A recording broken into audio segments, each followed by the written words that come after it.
বন্ধুরা, জানো তো কী হয়েছে? পুটকি পুটকি ট্যাংরা মাছ কাকা এনেছিল। এই লাইটটা না একদম চেঞ্জ করতে হবে। প্রথমে দেখো খুব জোরে হচ্ছে, তারপরে একদম প্রথমে যখন জ্বালাচ্ছি দেখো কত আলো হবে, এক্ষুনি বুঝতে পারবে, কমে যাবে।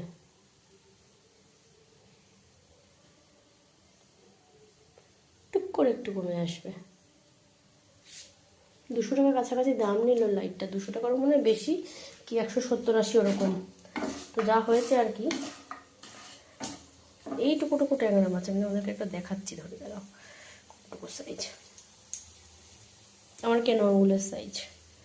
এতগুলোকে এখন বসে কাটলাম, ধুলাম, লবণ মাখিয়ে ভাজছি। দেখো সাইজটা দেখো বন্ধুরা, তোমরা কোনটুকু সাইজ দেখো, দেখেছো? মেয়ে তো সাইজ দেখে হেসে মরে যাচ্ছে, বলছে মা এগুলোকে ধরে কেন ওরা? আনছে এগুলো কি ওরা বসি দিয়ে দিয়ে ধরে? আর এই দেখো কড়া কড়া করে ভাজছি, কালকে একটু ঝাল করবো তাই। সে দিয়ে গেছে তো, কিন্তু আমি আর কাটার সময় পাচ্ছি না। তো যাই হোক, এখন আমি কেটে নিয়েছি এগুলোকে, চলো তুলে নিয়ে তারপরে সারাদিন এত কাজ আর ভালো লাগে না বন্ধুরা।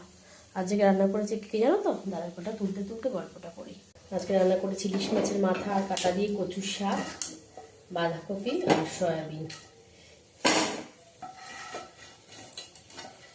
আর ভাত ওরা নেয় না, আর ভাত করে নেয়।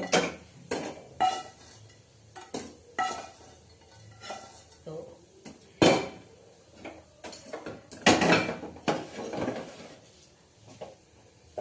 মামাকে বললাম তুই অঙ্কটা কর, আমি আসছি এক্ষুনি। কাছে না বসলে না ও একদম করতে চায় না, করে একটু বসে থাকে, আবার একটু করে এগুলো বড় ফ্রাই করে নেওয়া তো একবার অনেকগুলো করে হয়ে যায়।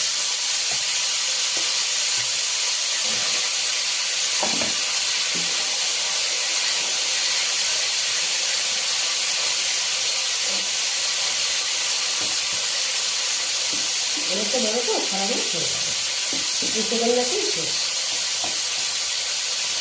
জিজ্ঞেস করি ঝাল খাবি না ফুলকপি আলু দিয়ে ঝোল খাবি, দেখি কী বলে। এত ছোটো থেকে তো ফুলকপি আলু ঝোল দিয়ে ভালো লাগবে না, ঝালটাই ভালো লাগে। ঝাল খেলে তো খাবে না, ঝাল বললেই ভাববে ঝাল আর খাবে না, এই দেখো।